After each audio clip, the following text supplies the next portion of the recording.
Hi friends, இன்றைக்கி நம்ம பார்க்க போகிறது 9th ஸ்டாண்டர்ட் தமிழ் புக்கில் உள்ள திராவிட மொழி குடும்பம். இது ரொம்ப இம்பார்ட்டன்ட் லெசன். ஸோ இந்த லெசனை ஃபுல்லாக ஸ்கிப் பண்ணாமல் பாருங்கள். இந்த லெசன் நமக்கு ஓல்டு புக்லேயும் இருக்குது. ஸோ அதில் உள்ளதையும் இதில் உள்ளதையும் கம்பைன் பண்ணி தான் சொல்லுவேன். ஸோ அதை நோட்ஸாக எடுத்து வச்சிட்டிங்கன்னா உங்களுக்கு எக்ஸாமுக்கு ரொம்ப யூஸ்ஃபுல்லாக இருக்கும்.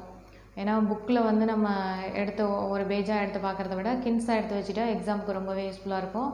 ஸோ ஸ்கிப் பண்ணாமல் அந்த வீடியோ ஃபுல்லாக பாருங்கள். அதாவது திராவிட மொழி குடும்பம், நம்ம மொழி எப்படி உருவானுச்சு, அதில் நம்ம தமிழ் மொழியோட சிறப்புகள் தான் இப்போ பார்க்க போகிறோம். ஸோ என்னென்னா, நம்ம நம்மளோட கருத்துக்களை பிறருக்கு அறிவிக்கிறதுக்கு முக்கிய கருவியாக விளங்குறது எது? மொழி தான். அதுக்கு முன்னாடி என்ன பண்ணுவோம், நம்ம ஒலிகளாகவும் சைகைகளாகவும் என்ன பண்ணுவோம், நம்மளோட கருத்தை மற்றவங்களுக்கு தெரிவிச்சுக்கிட்டு இருந்தோம். அதுக்கப்புறம் தான் அது கொஞ்சம் கொஞ்சமாக வளர்ந்து என்னாச்சு, மொழியாக பேச ஆரம்பித்தோம். ஸோ அதை பற்றி தான் ஃபஸ்ட்டு பார்க்க போகிறோம்.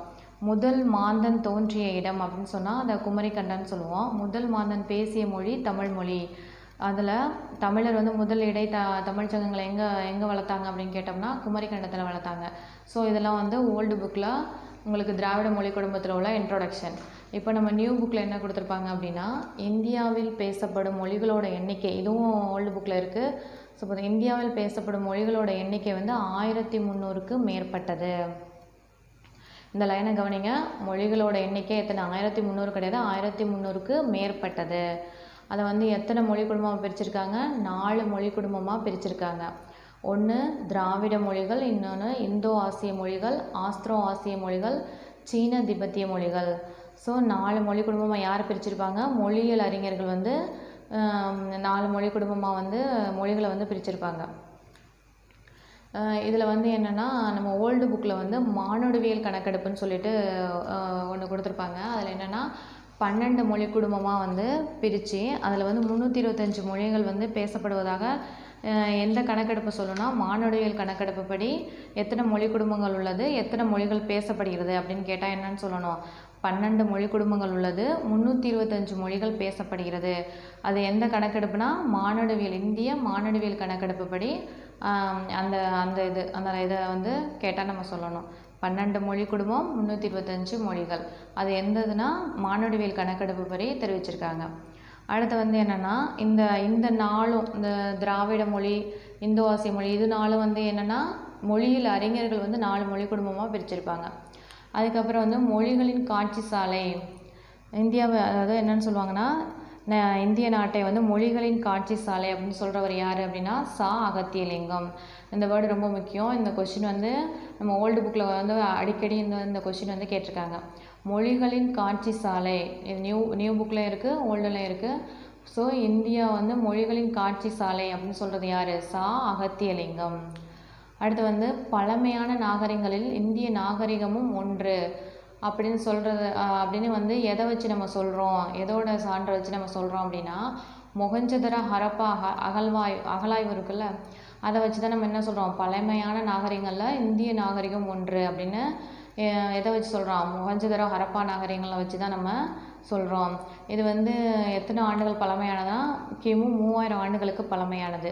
இதை தான் நம்ம என்னன்னு சொல்லுவோம்? திராவிட நாகரிகம் அப்படின்னு சொல்லுவோம். பழமையான நாகரிகங்களில் இந்திய நாகரிகம் ஒன்றுன்னு சொல்கிறாங்க. அதை எதை சான்றாக வச்சு சொல்கிறாங்க அப்படின்னா, இந்த மொஹஞ்சதரோ ஹரப்பா அகழாய்வு அதை தான் சான்றாக வச்சு சொல்கிறாங்க. இதை தான் நம்ம என்னன்னு சொல்லுவோம்? திராவிட நாகரிகம் சொல்லுவோம். அதுக்கப்புறம் திராவிடம் என்னும் சொல்லை முதல்ல குறிப்பிட்டவர் யார் அப்படின்னா குமரிலி பட்டர். அதாவது திராவிடங்கிற சொல்லை முதல்ல குறிப்பிட்டவர் யாருன்னா குமரிலி பட்டர். இது ஏற்கனவே நம்ம ஒரு வீடியோவில் சொல்லியிருக்கோம். முதல்ல குறிப்பிட்டது குமரிலி பட்டர். அதை பயன்பாட்டுக்கு கொண்டு வந்தவர் யார்? கால்டுவெல். அந்த வேர்டு முக்கியம். முதல்ல இந்த வேர்டை முதல்ல அந்த சொல்லை குறிப்பிட்டது குமரிலி பட்டர். அதை பயன்பாட்டுக்கு கொண்டு வந்தவர் யாருன்னா கால்டுவெல். அதுக்கப்புறம் தமிழ் திராவிட சொல்லேருந்து தான் பிறந்துச்சு அப்படின்னு சொல்லிட்டு மொழி ஆராய்ச்சியாளர்கள் சொல்லுவாங்க. அதை ஹிராஸ் பாதிரியார் அப்படிங்கிறவர் என்ன பண்ணியிருப்பாருன்னா சொல்லியிருப்பார். தமிழ் எப்படி தமிழ்லேருந்து தான் திராவிடங்கிற சொல்லே உருவானுச்சு அப்படின்னு சொல்லியிருப்பார். அது எப்படின்னா தமிழ், தமிழா, ட்ரமிழா, திராவிட அப்படின்னு இந்த ஃபஸ்ட் லெட்டரை வந்து நல்லா கவனமாக பாருங்கள். தா, டி, இத் இந்த வருஷப்படி இருக்கணும் ஆர்டரு. ஸோ இது கூட கொடுத்து கேட்கலாம். ஸோ இதை நல்லா ஒரு வாட்டி பார்த்துக்கோங்க. இப்போ நம்ம பார்க்க போகிறது மொழி ஆய்வு. அதாவது மொழியை வந்து அறிஞர்கள் வந்து எப்படி ஆய்வு செய்தாங்க, அவங்களோட கருத்துக்கள்லாம் என்னென்ன அப்படிங்கிறதான் பார்க்க போகிறோம். ஃபஸ்ட்டு வந்து என்னென்னா, தமிழ், மலையாளம், கன்னடம், தெலுங்கு இதெல்லாம் வந்து என்னென்னா சமஸ்கிருத மொழியிலிருந்து உருவானது அப்படின்னு சொல்லியிருப்பாங்க. ஏன்னா அதில் வந்து வடமொழி சொற்கள் வந்து அதிகமாக கலந்துருக்கிறதுனால இந்திய மொழிகள் எல்லாத்துக்குமே வந்து மூலமொழி வந்து எதுனா வடமொழி தான் அப்படின்னு சொல்லி 18ஆம் நூற்றாண்டோட முற்பகுதியில் வந்து இந்திய மொழிகளுக்கெல்லாம் மூலமொழி வடமொழின்னு சொல்லி மொழியியல் அறிஞர்கள் வந்து கருத்து சொல்லியிருப்பாங்க. அதுக்கப்புறம் வந்து வடமொழிங்கிறது வந்து ஐரோப்பிய மொழிகளோடு தொடர்புடையது அப்படின்னு சொன்னது யாருன்னா வில்லியம் ஜோன்ஸ். முக்கியமானது ஃபஸ்ட்டு இவர் தான் சொல்லுவார், முதல்ல சொல்லுவார். அதாவது வடமொழிங்கிறது வந்து தமிழ் தெலுங்குக்கெல்லாம் மூலமொழி கிடையாது, அது வந்து என்னது ஐரோப்பிய மொழிகளோடு தொடர்புடையது அப்படின்னு சொல்லிட்டு வடமொழியை சொல்கிறது ஃபஸ்ட்டு சொல்கிறது யார்? William Jones. அதுக்கப்புறம் வந்து இவருக்கு அப்புறம் வந்து மொழியை சார்ந்த பல ஆய்வுகளை வந்து சில அறிஞர்கள் மேற்கொள்வாங்க. அவங்க பேர் கொடுத்துருப்பாங்க.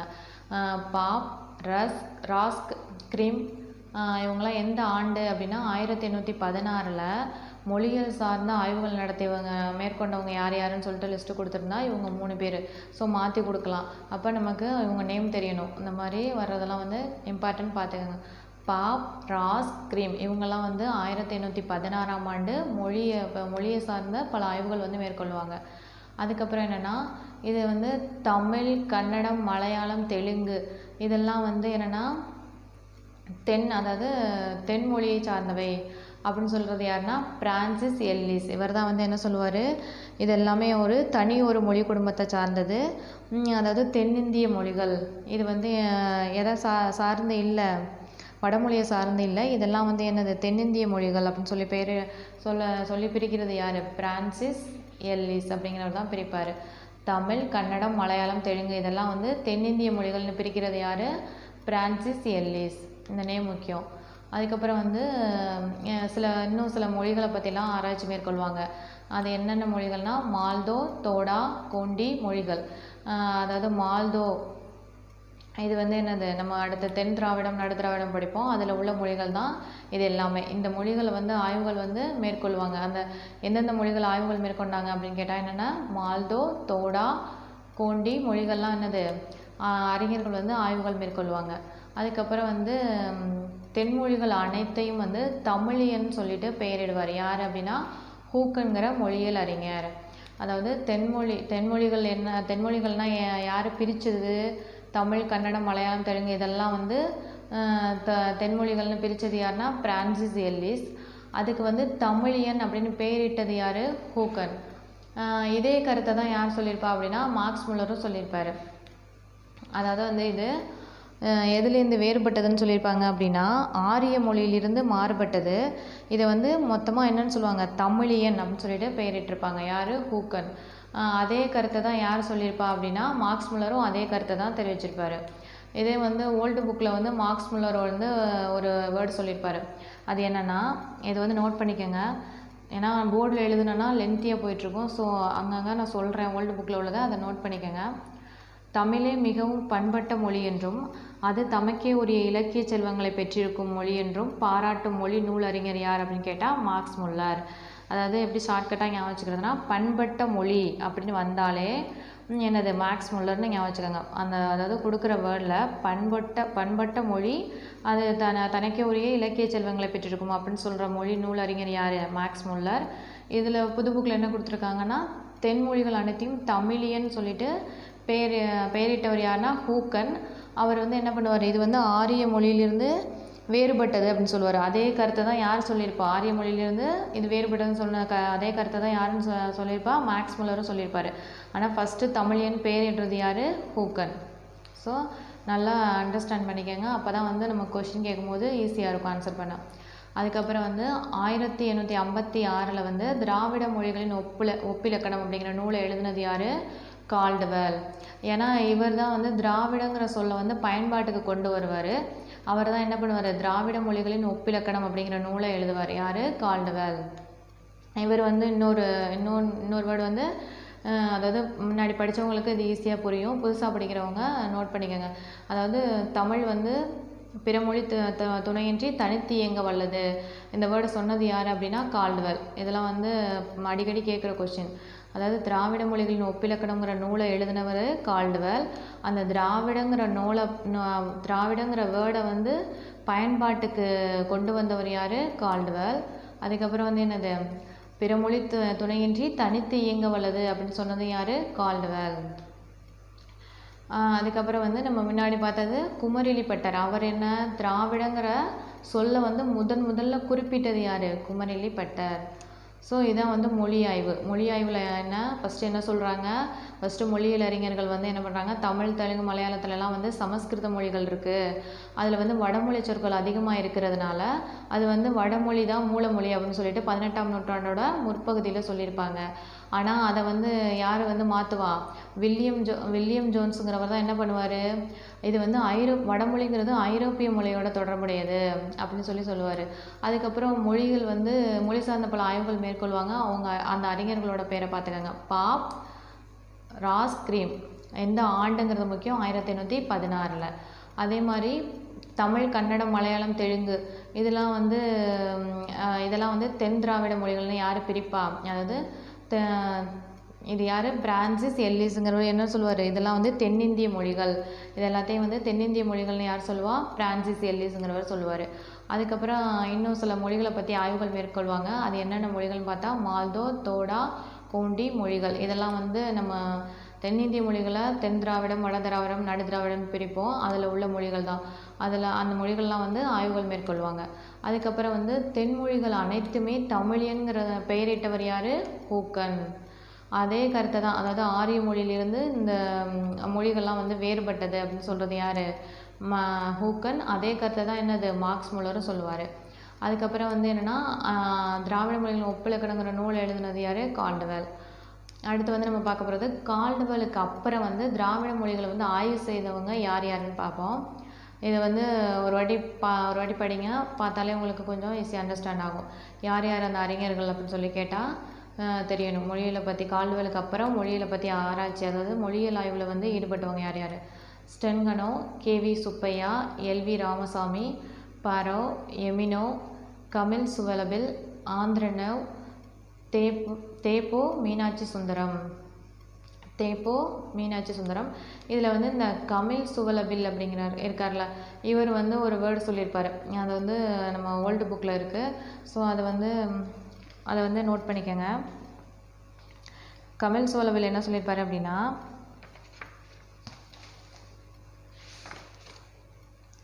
அதாவது விரிவாக உருவாக்கப்பட்ட இலக்கியங்களில் உலகில் வேறு எம்மொழியிலும் இல்லை என்பது உலக இலக்கியங்களில் ஆய்ந்த எந்த மொழியியல் அறிஞரோட கருத்து அப்படின்னு கேட்டோம்னா அது கமில் சுவலபில் தான். இவர் எந்த நாட்டு அறிஞர் அப்படின்னு பார்த்தோம்னா இவர் ஒரு செக் நாட்டு அறிஞர். இவர் எந்த நாட்டு அறிஞர்? செக் நாட்டு அறிஞர்.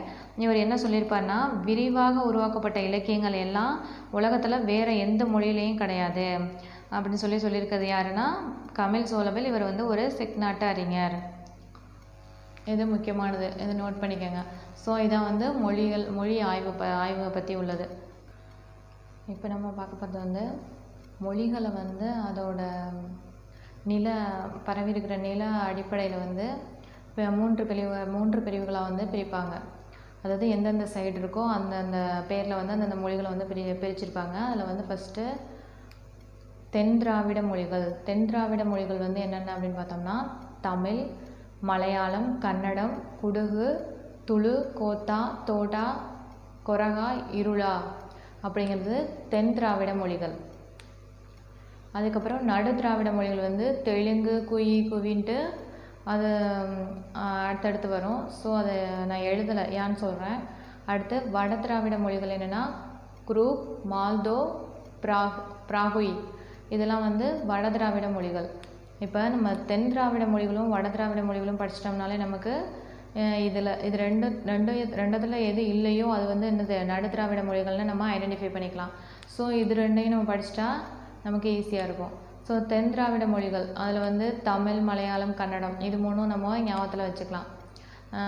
அதில் அடுத்து வந்து குடகு துளு கோத்தா. இதில் பாருங்கள், ஷார்ட்கட் சொல்கிறேன். குடகு மலையில் அதாவது வந்து தோட்டாவை வந்து கோக்குறாங்க. குடகு மலையில் துளுங்கிறவன் வந்து தோட்டாவை கோத்து என்ன பண்ணுறான், அதாவது குரங்கு இல்லாட்டி குரங்கு என்ன பண்ணுறான், இருளில் வந்து சுடுறான். ஸோ அந்த மாதிரி அதாவது உங்களுக்கு எப்படி ஈஸியாக இருக்கோ அந்த மாதிரி ஷார்ட்கட்டை யூஸ் பண்ணி தென்திராவிட மொழிகளை ஞாபகத்தில் வச்சுக்கோங்க. தமிழ், மலையாளம், கன்னடம்ங்கிறது வந்து என்னது, தென்திராவிடம்னு ஈஸியாக ஞாபகத்தில் வச்சுக்கலாம். அதுக்கப்புறம் வந்து குடகு மலையில் துளுங்கிறவன் குடகு மலையில் என்ன பண்ணுறான், தோட்டாவை கோக்குறான். கோத்து அதாவது குரங்கை வந்து இருளில் இருக்கிற குரங்கை வந்து சுடுறான். குடகு மலையில் இருளில் வந்து என்னது குரங்கெல்லாம் இருக்குது. அது அப்போ அங்கே வந்து என்ன பண்ணுறான், துளுங்கிறவன் வந்து தோட்டாவை கோத்து அதை வந்து இருளில் வந்து சுடுறான். ஸோ குரங்குங்கிறது குரங்கா, இருளுங்கிறது இருளா, குடகு மலையில் துளுங்கிற பையன் தோட்டா கோத்தா. ஸோ இந்த மாதிரி ஷார்ட்கட் வச்சு ஈஸியாக வச்சுக்கோங்க. அந்த வேர்டு கோத்தா தோட்டா இதெல்லாம் வந்தாலே நமக்கு என்னென்னு தெரியணும், தென் திராவிடங்கிறது தெரியணும். அதுக்காண்டி தான். ஸோ உங்களுக்கு எப்படி மைண்டில் ஈஸியாக வந்து அண்டர்ஸ்டாண்ட் ஆகுதோ அந்த மாதிரி ஷார்ட்கட் யூஸ் பண்ணிக்கோங்க. அடுத்து நடு திராவிடம். இது வேண்டாம், ஏன்னா இது நமக்கு இது ரெண்டும் படிச்சிட்டாலே போதும். வட திராவிடம் என்னென்னா குரூப், மால்தோ, பிராகுய். இது வந்து என்னென்னா குருடாயில், அதாவது மாலில் வந்து மால்ங்கிறது பெரிய ஷாப்பிங் மால் சொல்லுவாங்களா, அது மாலில் வந்து குருடாயிலில் வந்து என்ன பண்ணுறாங்க, குருடாயிலில் வந்து வட திராவிடங்கிறத ஞாபகத்தில் வச்சுக்காது. மாலில் குருடாயிலில் வடை போட்டு என்ன பண்ணுறாங்க, ஃப்ராடு பண்ணுறாங்க, பிராகுய், அதாவது ஃப்ராடு பண்ணுறாங்க. இது எதுக்காண்டினா நமக்கு மறக்காமல் இருக்கிறதுக்காண்டி தான் ஷார்ட்கட்டு. ஸோ உங்களுக்கு எப்படி தோணுதோ அந்த மாதிரி யோசித்து வச்சுக்கோங்க. ஸோ வட திராவிட மொழிகள் என்னென்னா குருடாயில், மால்தோ, மாலில் குருடாயில் என்ன பண்ணுறாங்க, வடை போட்டு ஃப்ராடு பண்ணுறாங்க, பிராகுய். ஸோ உங்களுக்கு ஷார்ட்கட் எல்லாமே மெமரி ஆனிச்சு அப்படின்னா அப்படியே வந்து மனப்பாடம் பண்ணிக்கோங்க. ஸோ தென் திராவிடம், வட திராவிடம் இது ரெண்டும் வந்து நமக்கு நல்லா தெரிஞ்சிருச்சு அப்படின்னா அதுக்கு வேறு எதுவும் கொடுத்துருந்தா அது என்னது, நடு திராவிடம்னு நம்ம ஈஸியாக கண்டுபிடிச்சிடலாம். இதில் வந்து இதில் இன்னொன்று முக்கியமானது என்னென்னா, தெலுங்கு வந்து தமிழ், மலையாளம், கன்னடம், தெலுங்கு அப்படின்னு ஒரு ஃப்ளோவாக வந்துடும். தெலுங்குங்கிறது வந்து நடு திராவிடம், அதை மட்டும் நல்லா கவனமாக பார்த்துக்கோங்க. தெலுங்கு வந்து எந்த திராவிட மொழிகள்னால் நடு திராவிட மொழிகள். மற்ற 3 வந்து தமிழ், மலையாளம், கன்னடம் இது 3 வந்து தென் திராவிட மொழிகள். இது வந்து ஷார்ட்கட் வச்சு ஞாபகத்தில் வச்சுக்கலாம். ஸோ இதில் வந்து இன்னொன்று என்ன கொஷின் கேட்கலான்னா, பெருமொழிகள், அதாவது வந்து திராவிட பெருமொழிகள் என்னென்ன அப்படின்னு கேட்டால் இது 4மே தமிழ், மலையாளம், கன்னடம், இந்த நடு திராவிடத்தில் உள்ள தெலுங்கு, இது 4ஐயும் தான் என்னென்னு சொல்லுவோம், திராவிட பெருமொழிகள் எதுன்னு கேட்டால் இது 4ம் தமிழ், மலையாளம், கன்னடம், தெலுங்கு. ஸோ இப்போ இது ஈஸியாக அண்டர்ஸ்டாண்ட் ஆகிருக்குன்னு நினைக்கிறேன். அதுக்கப்புறம் வந்து இது வந்து டோட்டலாக வந்து 24 மொத்தம் எத்தனை மொழிகள் இதில் இருக்குது, டோட்டலாக 24 மொழிகள் இருக்குது. இப்போ அண்மையில் கண்டறியப்பட்ட மொழிகள் என்னென்ன அப்படின்னா எருகலா, தங்கா, குறும்பா, சோழிகா இதெல்லாம் வந்து என்னது அண்மையில் கண்டறியப்பட்ட மொழிகள். ஸோ இது கேட்கலாம், அதனால் இது இம்பார்ட்டன்ட் பார்த்துக்கோங்க. எருகலா, தங்கா, குறும்பா, சோழிகாங்கிறது இப்போ அண்மையில் கண்டறியப்பட்ட மொழிகள். இது எல்லாமே வந்து இந்த 4ஐயும் மொத்தமாக சேர்த்தா திராவிட மொழிகள் மொத்தம் எத்தனை, 28 மொழிகள். மொத்தமாக திராவிட மொழிகள் எத்தனைனா 28. அதுக்கப்புறம் வந்து திராவிட மொழிகளோட பொது பண்புகள், அதாவது என்னென்ன பண்புகள் இருக்குது அப்படின்னு சொல்லி பார்க்க போகிறோம். அடுத்து வந்து சொற்களோட இன்றியமையாமை பகுதி எதுன்னு கேட்டால் வேர்ச்சொல்லும் அடிச்சொல்லு தான். ஒரு சொல்லுக்கு வந்து இன்றியமையாத பகுதி எதுன்னு கேட்டோம்னா வேர்ச்சொல், அடிச்சொல். இது கூட கொஸ்டினில் கேட்கலாம். சொற்களோட இன்றியமை பகுதி எதுன்னு கேட்டால் வேர்ச்சொல், அடிச்சொல். அதில் வந்து அடிச்சொல் என்னென்ன திராவிட மொழிகள் அதுக்கு என்னென்ன குறிப்பிட்றோம் அப்படின்னு சொல்லி பார்க்க போகிறோம். அதில் வந்து அடிச்சொல் வந்து என்னென்னா கண்ணுக்கு வந்து கண்ணை வந்து நம்ம எப்படிலாம் ஒரே மாதிரி இருக்கும். அதாவது வந்து என்னென்னா அடிச்சொல் வந்து திராவிட மொழிகளில்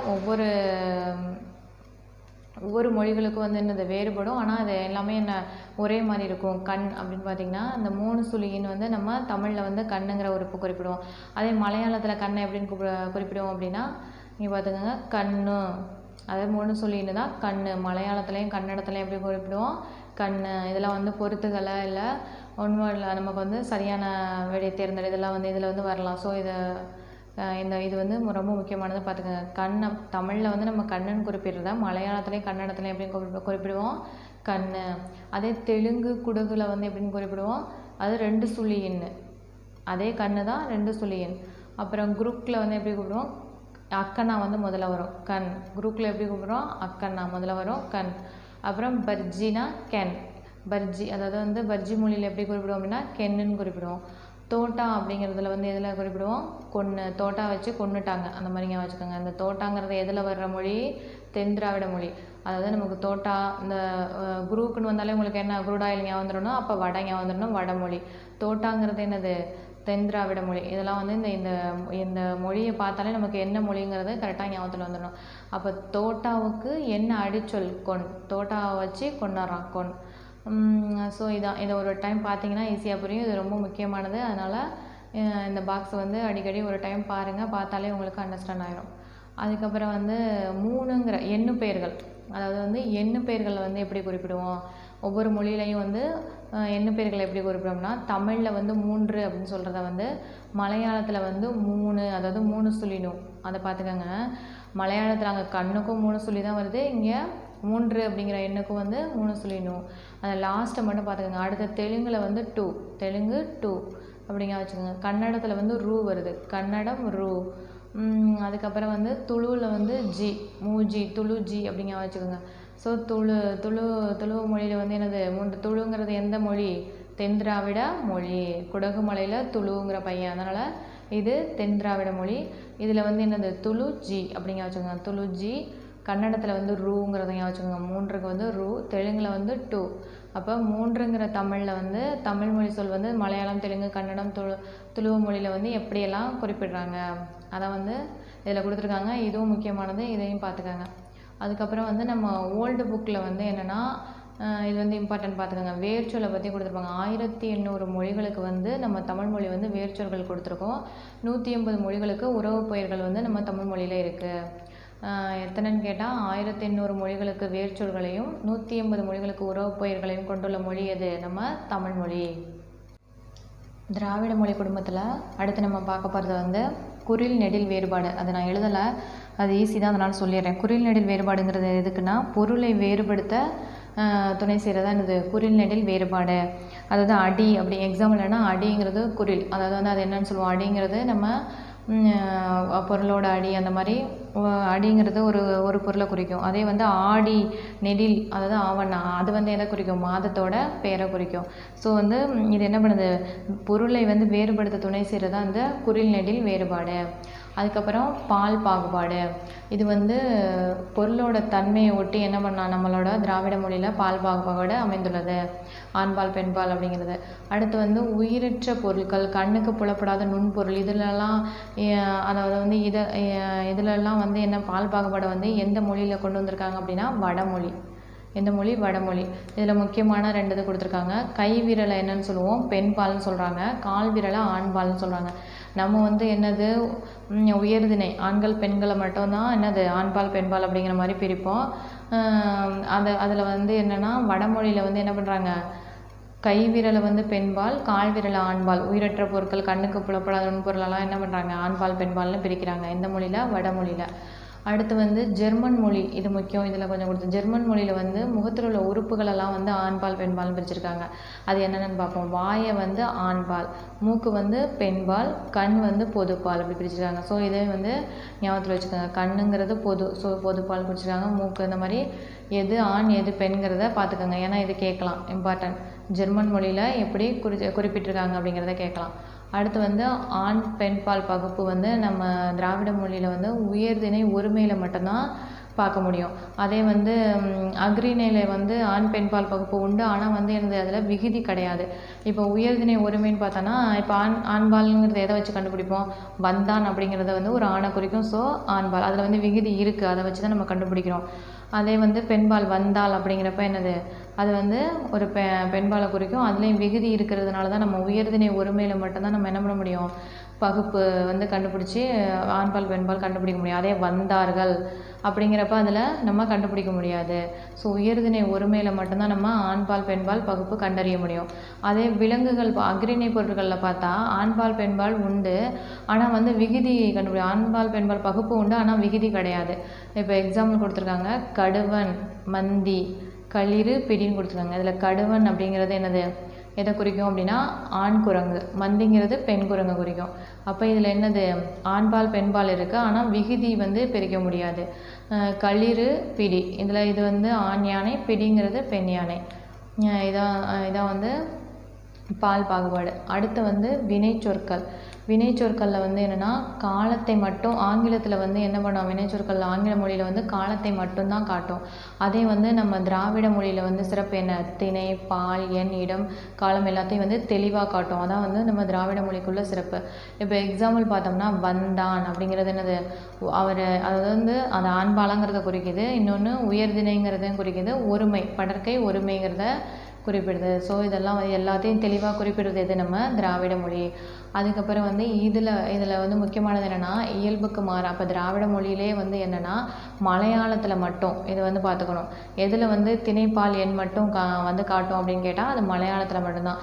இதில் வந்து என்னென்னா பால் பாகுபாடு வந்து ஆண்பால் பெண்பாலுங்கிறத என்ன பண்ணலாம், பகுக்கலாம். ஆனால் அது விகுதி கிடையாது. தனி சொற்களால் மட்டும்தான் நம்ம வந்து என்ன பண்ண முடியும், தெரிஞ்சுக்க முடியும். ஸோ இதில் வந்து விகுதி கிடையாது. இப்போ மலையாளத்தில் வந்து திணை பால் எண் மட்டும்தான் காட்டும். அதை வந்து ஞாபகத்தில் வச்சுக்கோங்க, கேட்கலாம். ஏன்னா திராவிட மொழிகள்லேயே வந்து மலையாளத்தில் மட்டும் இந்த 3 இது மட்டும்தான் காட்டும், காலம் இதெல்லாம் வந்து காட்டாது.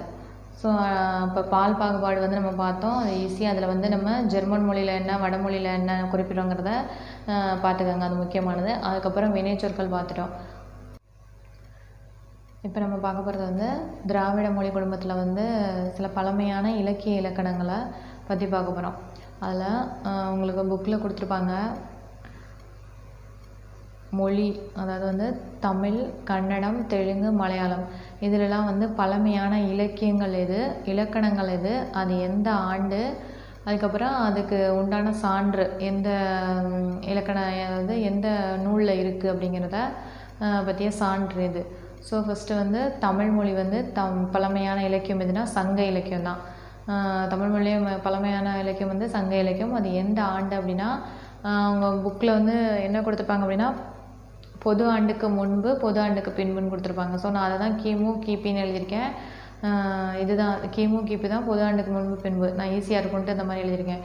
கிமு வந்து 5ஆம் நூற்றாண்டுலேருந்து கிபி 2ஆம் நூற்றாண்டு வரைக்கும் என்னது சங்க இலக்கிய காலம். இலக்கணம்னு பார்த்தோன்னா தொல்காப்பியம் தான். நம்ம தமிழ் மொழியே பழமையான இலக்கியம் தொல்காப்பியம். இது கிமு 3ஆம் நூற்றாண்டு, அதாவது கிமு தான், இது கிபி கிடையாது, கிமு 3ஆம் நூற்றாண்டு அளவில். அதுக்கப்புறம் வந்து இதோட சான்றுன்னு பார்த்தோன்னா எந்த நூல்னா தமிழ் இலக்கிய வரலாறு. யார் எழுதுனது, மு. வரதராஜனார், சாகித்ய அகாடமி விருது பெற்ற நூல். அதுக்கப்புறம் வந்து கன்னடத்தில் வந்து கவிராஜ மார்க்கம். இது எந்த நூற்றாண்டுனா கிபி 9ஆம் நூற்றாண்டு. இது வந்து இலக்கியம். கவிராஜ மார்க்கமும் வந்து இலக்கியம், இலக்கணமும் என்னது கவிராஜ மார்க்கம் தான். ரெண்டுமே ஒன்று தான். இலக்கிய இலக்கண நூல்கள் ரெண்டும் ஒரே பேரில் வருது. இதில் கன்னடத்தில் எந்த நூற்றாண்டுனா அதுவும் ஒன்று தான், கிபி 9ஆம் நூற்றாண்டு, கிபி 9ஆம் நூற்றாண்டு. சான்று வந்து பார்த்தோம்னா இந்திய இலக்கண கொள்கைகள் பின்னணியில் தமிழ் இலக்கணம், சேவை சண்முகம். அதாவது இது ரெண்டுக்கும் ஒரே சான்று தான், தெலுங்குக்கும் கன்னடத்துக்கும். இப்போ தெலுங்கில் வந்து பழமையான இலக்கியம் எதுனா பாரதம். நூற்றாண்டு பார்த்தோம்னா 11ஆம் நூற்றாண்டு. அதே இலக்கணம் வந்து ஆந்திரா பாசா பூசணம் அப்படின்னு வரும், கிபி 12ஆம் நூற்றாண்டு. அதாவது பாசா, அந்த இடத்துல வா போட்டேன், ஆந்திர பாசா பூசணம், கிபி 12ஆம் நூற்றாண்டு. தமிழ் இலக்கணம் சேவை சண்முகம், இதான் வந்து இதோட சான்று. இது ரெண்டுக்கும் ஒரே சான்று தான். தமிழ் இந்திய இலக்கண கொள்கை பின்னணியில் தமிழ் இலக்கணம். அடுத்து வந்து என்னென்னா மலையாளத்தில் வந்து ராமசரிதம், இந்த இடத்துல தப்பாக இருக்குது, ராமசரிதம் கிபி 12ஆம் நூற்றாண்டு. இலக்கணம் வந்து லீலா திலகம், கிபி 15ஆம் நூற்றாண்டு. இது என்னென்னா மலையாள இலக்கிய வரலாறு, சாகித்ய அகாடமி. ஸோ இது சான்று வந்து உங்களுக்கு ஈஸியாக தான் இருக்குது. ஃபஸ்ட்டு வந்து தமிழ் இலக்கிய வரலாறு, இங்கே மலையாளத்துக்கு வந்து மலையாள இலக்கிய வரலாறு, சாகித்ய அகாடமி. அதே வந்து கன்னடத்துக்கும் தெலுங்குக்கும் என்னென்னா இலக்கணம் ஞாபகம் வச்சுக்கோங்க. இந்திய இலக்கண கொள்கை பின்னணியில் யாருன்னா சேவை சண்முகம். கன்னடத்துக்கும் தெலுங்குக்கும் இலக்கணம், இங்கே வந்து இலக்கிய வரலாறு, தமிழுக்கும் மலையாளத்துக்கும். நூல் வந்து ஈஸியாக, தமிழ் வந்து ஈஸியாக நம்ம கண்டுபிடிச்சிடலாம். பழமையான இலக்கியம், சங்க இலக்கியம், இலக்கணம், தொல்காப்பியங்கிறத ஞாபகத்தில் வச்சுக்கலாம். ஆண்டு மட்டும் பார்த்துக்கோங்க. கன்னடத்தில் வந்து கவிராஜ மார்க்கம் தான் 2க்குமே வரும். ஸோ அதுவும் ஞாபகத்தில் வச்சுக்கலாம். கவி, கன்னடம்னாலே கவி. தெலுங்கு வந்து பாரதம், ஆந்திரா, அந்த தெலுங்கோட வந்துடும் ஆந்திரா. பாரதம் வந்து இலக்கியம், ஆந்திரா பாசபூசணம் இலக்கணம். இதையும் பார்த்துக்கணும், எது இலக்கியம் எது இலக்கணம்னு. ஸோ இதான் வந்து அந்த அட்டவணை. இதில் வந்து கொஸ்டின்ஸ் வரும். ஸோ நல்லா கென்ஸ் எடுத்து வச்சு 1க்கு 2 டைம் வந்து பார்த்து படிங்க. அடுத்து வந்து திராவிட மொழிகளின் சொல் ஒற்றுமை அப்படின்னு சொல்லிட்டு ஒரு பாக்ஸ் கொடுத்துருக்காங்க. இது வந்து என்னென்னா, நம்ம முன்னாடி பார்த்தோம்ல அடிச்சொல் திராவிட மொழி, அதாவது கண், அதுக்கப்புறம் வந்து கண்ணுக்கு வந்து தமிழ் மொழி, அதுக்கப்புறம் மலையாளத்தில் எப்படி குறிப்பிடுவோம் அப்படிங்கிறத பார்த்தோம். அதே மாதிரி இதில் சில சொல்கள் கொடுத்துருக்காங்க, தமிழ் சொற்கள். மரம், 1, 100, நீ, 2, 4, 5. இந்த தமிழ் சொற்களுக்கு வந்து இணையான மலையாளம், தெலுங்கு, கன்னடம் சொற்கள்லாம் வந்து எப்படி இருக்கும், அதாவது ஒரே மாதிரி இருக்கும், கொஞ்சம் கொஞ்சம் மாறுபாடு இருக்கும். அதை வந்து ஒரு டைம் வந்து நீங்கள் நோட்டில் எழுதி வச்சு திரும்ப திரும்ப பாருங்கள், அது மெமரைஸ் ஆயிரும். அதில் வந்து இப்போ தமிழில் வந்து மரம், மலையாளத்துலேயும் மரம் தான் சொல்கிறாங்க, கன்னடத்துலேயும் மரம் தான் சொல்லுவாங்க. அதில் கொஞ்சம் கொஞ்சம் ஒன்று தான் மாறுபாடு இருக்கும். அதை வந்து நீங்கள் எழுதி வச்சு 2-3 டைம் பார்த்தீங்கன்னா ஈஸியாக பதிஞ்சிரும். ஸோ அதை விட இதுதான் முக்கியம், அதாவது இந்த இலக்கிய இலக்கணம் தான் முக்கியம். ஸோ இதை வந்து நல்லா பார்த்துக்கோங்க. அது ஒரு டைம் சும்மா ஒரு கிளான்ஸ், அதாவது ரொம்ப இம்பார்ட்டன்ட் இல்லை, இருந்தாலும் சும்மா ஒரு கிளான்ஸ் பார்த்துக்கோங்க, அந்த திராவிட மொழிகளோட சொல்லொற்றுமையை. அதுக்கப்புறம் வந்து தமிழோட தனித்தன்மைகள் பார்ப்போம். அடுத்து நம்ம பார்க்க போகிறது வந்து திராவிட மொழி குடும்பத்தில் தமிழின் தனித்தன்மைகள். இதில் வந்து முக்கியமானது வந்து மொரீசியஸ் இலங்கை நாடுகளோட பணத்தாள்களில் வந்து என்னது, நம்ம தமிழ் மொழி இடம்பெற்றிருக்கு. ஸோ இது வந்து அதாவது வந்து மிகுந்த சிறப்பு வாய்ந்தது. ஸோ வந்து இதுக்கப்புறம் என்ன கொடுத்துருப்பாங்க அப்படின்னா, நம்ம நியூ புக்கில் இதுதான் முக்கியமான லைன். மொரீசியஸ் இலங்கை நாடுகளோட பணத்தாள்களில் நம்ம தமிழ் மொழியில் வந்து இடம்பெற்றிருக்கு. 10 ரூபாய் அப்படின்னா 10 ரூபாய்ன்னு தமிழ் மொழியில் எழுதியிருக்கோம். அதுக்கப்புறம் பார்த்திங்கன்னா, எந்தெந்த நாடுகளில் வந்து தமிழ்மொழி பேசப்படுது, இலங்கை, பர்மா, மலேசியா, ஸோ அது மாதிரி எந்தெந்த நாடுகளில் பேசப்பட்டிருக்குன்னு இருக்கும். அதுக்கப்புறம் வந்து என்ன முக்கியமானதுன்னா, கல்வெட்டுகள்லாம் வந்து அதிகமாக இது தமிழ்மொழி இருக்கும். அது அப்புறம் ஒப்பியல் ஆய்வுக்கு வந்து அதிகமாக தமிழ்மொழி பயன்படுத்தப்படும் அப்படின்னு சொல்லிட்டு இருக்கும். லாஸ்ட்டாக வந்து என்னது, தமிழ் வந்து பிற மொழி துணையின்றி தனித்து இயங்க வல்லது. அதுக்கப்புறம் என்னன்னு சொல்லுவாங்க, அது வந்து தன்னை அதாவது காலந்தோறும் வந்து தன்னை புதுப்பித்து கொண்டே வந்து இருக்கிறதுனால தமிழ் வந்து எப்போதும் சிறப்பு வாய்ந்ததாக இருக்குது அப்படின்னு சொல்கிறாங்க. எப்படி சொல்லலாம்னா, இப்போ கணிப்பொறியிலேருந்து பொறியியல்லேருந்து அந்தந்த பிரிவுகளில் உள்ள சொற்களை வந்து தன்னோட தமிழ் மொழியிலே வந்து என்ன பண்ணுது, தமிழ்மொழி சொற்களாகவே மாற்றி நம்ம படிக்கிறோம். ஸோ வந்து தமிழ்மொழி வந்து அந்தந்த காலத்துக்கு ஏற்றாப்புல தன்னைய மாற்றிக்கக்கூடியது. அதனால தமிழ்மொழி சிறப்பு வந்து தனித்தன்மை வாய்ந்ததுன்னு சொல்கிறோம். இப்போ அடுத்து வந்து நம்ம ஓல்டு புக்கில் உள்ள சில முக்கியமான பாயிண்ட்ஸ் பார்ப்போம். இதெல்லாம் வந்து நியூ புக்கில் உள்ளது. அதில் வந்து தமிழின் தனித்தன்மைகள்னு சொல்லிட்டு நான் சொன்ன பாயிண்ட்ஸ் தான் இருக்கும் முக்கியமாக. அதில் வந்து கொஷின்னு கேட்டால் இது தான் கேட்கலாம். மொரீசியஸ் இலங்கை எந்த நாடுகளோட பண நோட்டுகளில் வந்து தமிழ்மொழி இடம்பெற்றிருக்கும் அப்படின்னா மொரீசியஸ் இலங்கை. அதுக்கப்புறம் வந்து ஓல்டு புக்கில் உள்ள சில முக்கியமான பாயிண்ட்ஸ். உலக இலக்கியங்கள்லேயே வந்து முதன்மையானது எதுன்னு கேட்டால் சங்க இலக்கியம். அதோட மொத்த அடிகள் என்னென்னா 26,350 அடிகள். இது வந்து எப்படி ஞாபகத்தில் வச்சுக்கலாம் அப்படின்னு பார்த்தோம்னா, 2, 3 மல்டிபிள் பண்ணோம்னா 6ன்னு வரும். அதே 2, 3 ஆட் பண்ணோம்னா 5. ஸோ இந்த மாதிரி ஞாபகத்தில் வச்சுக்கோங்க. மொத்தமாக 26,350 அடிகள். அப்புறம் வந்து மக்கள் இலக்கியம்னு எதை சொல்லுவோம் அப்படின்னா, சங்க இலக்கியத்தை என்னன்னு சொல்லுவோம், மக்கள் இலக்கியம்னு சொல்லுவோம். எதனால் அப்படின்னா, மக்களோட வாழ்வியல் நெறிகளை வந்து சொல்கிறதுனால அதை என்னன்னு சொல்லுவோம், மக்கள் இலக்கியம் சொல்லுவோம் சங்க இலக்கியத்தை. அப்புறம் வந்து எழுத்து, சொல், பொருள், இலக்கணம் இதுக்கெல்லாம் வந்து இப்போ இலக்கணம் வகுக்கிறது எதுனா தொல்காப்பியம். இதான் வந்து மிக பழமையான நூல். இதே வந்து இதுக்கு முன்னாடி கிடச்ச ஒரு நூல் இருக்குது. அது என்ன பண்ணோம் அப்படின்னா, எழுத்து, சொல், பொருள், யாப்பு, அணி எல்லாத்துக்குமே வந்து இலக்கணம் வகுத்தது. அந்த நூல் வந்து அகத்தியம். அது வந்து நமக்கு கிடைக்கல. தொல்காப்பியம் தான் நமக்கு கிடைச்ச நூல், இலக்கண நூல். இதை எழுதினவர் வந்து தொல்காப்பியர். அதே அகத்தியங்கிற இலக்கண நூலை வந்து எழுதினவர் யாருன்னா தொல்காப்பியரோட ஆசிரியர் குருமுனின்னு சொல்லுவாங்க. அதை பற்றின டீட்டெயில் வந்து சரியாக கிடைக்கல. அதுக்கப்புறம் வந்து தமிழ் இலக்கணம் வந்து படிக்க படிக்க விருப்பத்தை உண்டாக்கும் அப்படின்னு சொன்னவர் யார், கெல்லட். இது முக்கியம். தமிழ் இலக்கணம் வந்து படிக்க படிக்க விருப்பத்தை உண்டாக்கும். இந்த வேர்டை கொடுத்து இது யார் சொன்னான்னு கேட்டால் கெல்லட். அதுக்கப்புறம் திராவிட மொழி கூறுகள் வந்து அதிகமாக வந்து எதில் இருக்குது, 80% வந்து தமிழ் மொழியில் தான் இருக்குது. அதாவது திராவிட மொழி குடும்பத்திலேயே வந்து எந்த மொழியில் வந்து 80% வந்து திராவிட மொழி கூறுகள் இருக்குது அப்படின்னு பார்த்தோம்னா நம்ம தமிழ் மொழியில் தான். ஸோ இதான் வந்து தமிழோட தனித்தன்மைகள். இதுக்கு முன்னாடி நம்ம வந்து திராவிட மொழி குடும்பத்தில் என்னென்ன பார்த்தோம், அதாவது அதில் மொழிகள் வந்து எப்படி உருவானுச்சு, அதுக்கப்புறம் அதை அதை எத்தனை மொழி குடும்பங்களாக பிரித்தாங்க, அது அதில் வந்து மொழியியல் அறிஞர்கள்லாம் வந்து மொழியை வந்து எப்படி ஆராய்ச்சி செஞ்சாங்க, என்னென்ன சொன்னாங்க. அதாவது வடமொழியை வந்து மூலமொழின்னு சொல்லிட்டு ஒருத்தர் சொல்லியிருப்பார். அதுக்கப்புறம் நம்ம தமிழ், தெலுங்கு இதெல்லாம் வந்து தென்னிந்திய மொழிகள்னு ஒருத்தர் பிரிச்சிருப்பார். அவர் பேர் என்ன, இதெல்லாம் முக்கியம். அதுக்கப்புறம் வந்து அதாவது நம்ம தென்னிந்திய மொழிகளை வந்து திராவிட மொழிகள் என்னென்னு சொல்லுவோம், 3 பிரிவுகளாக பிரிச்சிருப்போம். அதில் என்னென்ன மொழிகள் இருக்குது, அதெல்லாம் வந்து என்னது அதில் கொஸ்டின் வந்து நிறையா வரலாம். ஸோ அதெல்லாம் நல்லா நல்லா ஒரு டைம் பாருங்கள். அதுக்கப்புறம் நம்ம வினைச்சொற்கள், பால் பாகுபாடு, அப்புறம் இலக்கண இலக்கியங்களோட பழமையான இலக்கண இலக்கியங்கள் வந்து ஒரு அட்டவணை மூலமாக பார்த்தோம். ஸோ இதெல்லாம் முக்கியமானது. இது எல்லாமே நம்ம பார்த்துட்டோம். ஸோ இந்த வீடியோவை பார்த்தீங்கனாலே உங்களுக்கு திராவிட மொழி குடும்பத்தில் எந்த கொஸ்டின்ஸ் கேட்டாலும் கண்டிப்பாக அட்டன் பண்ணலாம்.